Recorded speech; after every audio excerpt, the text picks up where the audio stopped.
A UFO abducted a young boy and took him to a distant planet.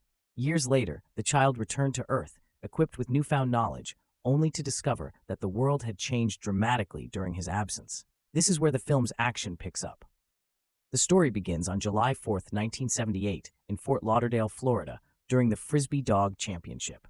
David Freeman, a 12-year-old boy, is with his younger brother Jeff, who teases David's dog Bruiser for not winning the competition. Their parents, Helen and Bill, try to calm their bickering sons, but the siblings continue to exchange insults. After the competition, the Freeman family returns home, leaving Jeff to play with his friends. As night falls, Helen asks David to go fetch his brother, who is too young to walk home alone through the woods. David, reluctant at first, agrees after his mother promises a family dinner and fireworks. With Bruiser by his side, David heads into the woods to find Jeff. As they venture deeper, Bruiser begins acting strangely, barking at something in the distance. David notices a strange light in the trees and continues to investigate. Suddenly, Jeff jumps out of a tree, startling David. Frustrated, David brushes him off and follows the barking Bruiser to the edge of a ravine. Peering into the darkness, David loses consciousness. When David wakes up, he climbs out of the ravine and returns home, only to be greeted by a woman he's never seen before. Confused, David insists he lives there, but the woman doesn't believe him. He rushes inside, calling for his parents, but is met with unfamiliar faces. Assuming he's a lost child, the couple contacts the police. After some investigation, the officers uncover an old missing persons case about a 12-year-old boy named David, who vanished 8 years ago and bears a striking resemblance to the boy in front of them. When questioned, David insists it's still July 1978, which puzzles the police. The officers take David to visit his parents' new home to clear things up. As they arrive, David is shocked to see his parents, who have aged significantly. His mother and father embrace him joyfully, but David faints from the overwhelming situation. Meanwhile, in town, police discover a UFO crashed into a power line, prompting NASA to send Dr. Faraday, who is astonished by the sight. David wakes up in the hospital, and his father, Bill, asks him where he's been all these years, but David is adamant that he came straight home after finding Jeff in the woods. Suddenly, an older Jeff enters the room. David is stunned, as the Jeff he remembers was much younger.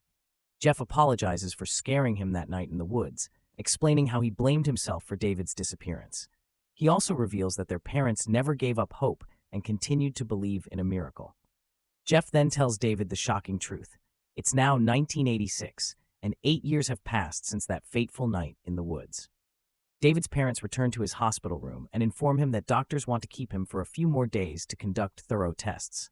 One night, David wakes up and tells his brother, Jeff, that he hears a voice in his head calling him. Jeff reassures him, insisting it's just a dream. The following day, an alien spacecraft arrives at NASA's base, and specialists discover that the ship's surface is completely seamless, making it difficult to access. Meanwhile, scientists monitor David's brain activity and are stunned to see that his brain is transmitting vast amounts of data in binary code, which then translates into the blueprints of the mysterious spaceship.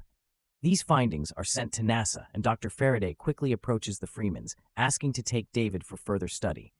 Bill refuses, not wanting his son to be treated like a lab experiment. Faraday persists, questioning if they don't want to know the truth about where David has been, why he remembers nothing, and why he hasn't aged. Faraday then asks David directly if he wants answers. After contemplating, David agrees to spend 48 hours at NASA's research center. Upon arrival, David is placed in a room filled with toys. An intern named Carolyn Madams introduces herself and shows him a robot that delivers food. David asks why his favorite TV program isn't on, and Carolyn explains that it has been off the air for years. She plays music videos, which David has never seen before, surprising Carolyn, as she doesn't know what he's been through. Curious, she asks David what happened, but he can't remember. Realizing she's prying, Carolyn changes the subject and promises to bring him something nice for breakfast. The next day, Dr. Faraday lets David call home to reassure his family that he's safe. Afterward, Faraday and his team conduct new tests, attaching sensors to David's head. When Faraday asks David what happened after he fell into the ravine, the computers begin malfunctioning, overwhelmed by the massive amount of data coming from David's brain. Yet, David remains clueless about what happened. One of Faraday's colleagues asks David to say his name, and the computer responds faster than David can speak. Astonished by this, the researchers press him for answers about the past 8 years, but David, frustrated, repeats that he doesn't remember. However, his brain tells a different story. The computers display information indicating that David had been on a distant planet called Fawn, 560 light-years from Earth. The scientists are shocked to discover that David traveled faster than light, spending only a few hours on the journey, while 8 years passed on Earth. Faraday, stunned, asks where Fawn is located, and David's brain provides a detailed star map, revealing uncharted parts of the galaxy. Faraday, in disbelief, whispers, "My God, these are unknown systems." The boy watches in terror as the events unfold. He tears off the sensors and escapes, realizing that Faraday intends to keep him at the facility for much longer than originally planned. That evening, Carolyn visits David again, bringing the food robot. David admits he doesn't like being there, but consoles himself, thinking he'll be home by tomorrow. However, Carolyn accidentally reveals that they plan to keep him for at least 5 more days. Panicking, David quietly asks Carolyn to help him escape, unnoticed by the guards. That night, David is once again awakened by the mysterious voice in his head. Soon after, a robot sent by Carolyn arrives and transports him to a hangar where the alien spaceship is kept. As David approaches the seamless ship, an entrance suddenly appears with stairs leading inside. He cautiously enters, and the ship's computer begins speaking, the same voice that's been calling him all along. The voice calls David, the navigator, and explains that his brain contains the star maps needed to return the ship to its planet. Just as the entrance to the ship is noticed by security, alarms sound, and NASA personnel, including Faraday, storm into the hangar. The ship, sensing the threat, breaks free from its restraints and prepares for departure. David asks the computer to take him home, but the computer doesn't know the way and waits for David's guidance. Flustered, David suggests flying 20 miles from the base. Misinterpreting, the ship shoots upward, leaving the onlookers astonished. Faraday rushes to the communications room to track the ship's movement. David manages to correct the command, bringing the ship back to Earth and flying forward 20 miles as he intended. The boy then asks why he was taken to Earth. The computer explains that it was collecting biological specimens for analysis on the planet Fawn and accidentally chose David. According to the inhabitants of Fawn, humans only use 10% of their brains, so the computer uploaded all its star maps into David's brain. However, it lost the data after encountering a high-voltage power line, making David the only one who could help it return home. Furious that the ship took him from his family for 8 years, David demands to be returned home, if not to the past, at least to his present. Just then, NASA helicopters appear overhead, and the computer, named Max, promises to take David anywhere once it regains access to the maps in his brain. They disappear from NASA's view, escaping without a trace. Curious, David asks the computer what to call it, and it introduces itself as Tri-Action Drone Ship. David decides to call it Max for simplicity. He then suggests hiding from NASA, and Max dives into the ocean, leaving David in shock. Once safe, Max begins extracting data from David's brain and opens a compartment containing numerous alien creatures collected from different planets. Amid the terrifying beings, David finds a friendly alien called a Puckmarin, whose planet was destroyed in a comet collision. He then asks Max to take him home. Meanwhile, back at NASA, the radar loses track of the ship. They realize they've just lost 2 of the most significant discoveries of the 20th century.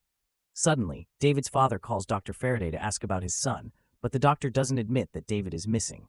Meanwhile, Max finishes downloading all the necessary data from David's brain, including some useless information, and starts acting more human-like. David and Max get into a heated argument about who is smarter. Feeling insulted, Max lifts the ship high into the air and suggests David figure out how to fly it on his own. Panicking, David fumbles around, searching for controls as the ship enters free fall. Faraday, tracking the ship, realizes it's out of control and about to crash. Luckily, David presses the right button just in time, and the ship ascends again. As David continues piloting, he discovers it's not as difficult as he feared. Meanwhile, Carolyn goes to the Freeman family and informs them that David has escaped on an alien spaceship, but she is quickly found by NASA officials and taken to their headquarters, where they demand she reveal the details of David's escape.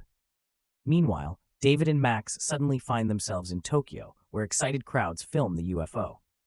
Shortly after, they fly over San Francisco, but eventually, they realize they're lost in Texas. They land and ask some locals for directions to Fort Lauderdale, but the people panic and flee in fear.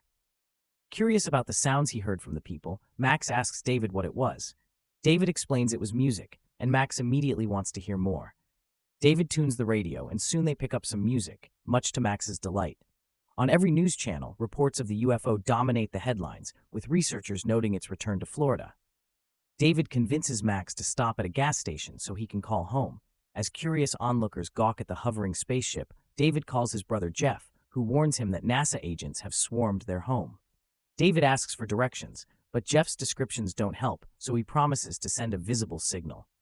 As they approach Fort Lauderdale, Jeff climbs onto the roof and launches fireworks. David and Max spot them immediately.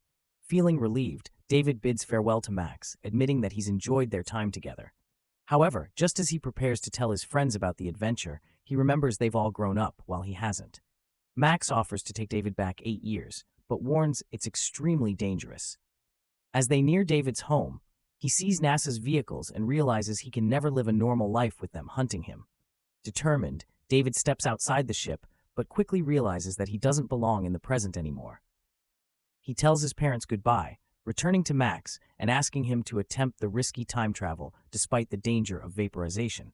Max warns him again about the risks, but David insists, fearing a lifetime of being pursued by NASA. They say their final goodbyes, and the ship embarks on the perilous time jump. Moments later, David wakes up in the same ravine from 1978. He rushes home and joyfully reunites with his family, who have been anxiously waiting for him. The Freemans leave for dinner, and David, filled with love, tells his parents, dog, and even his annoying little brother how much they mean to him. As they walk, Jeff notices an alien creature, Puckmarin, peeking out of David's backpack, but David asks him to keep it a secret. During the Independence Day fireworks, David catches a glimpse of Max in the sky, signaling goodbye as he flies back to his home planet, Fawn. What would you do in David's place? Would you stay in the future or return to your old life? Share your thoughts in the comments, hit the like button, and subscribe for more videos. See you next time.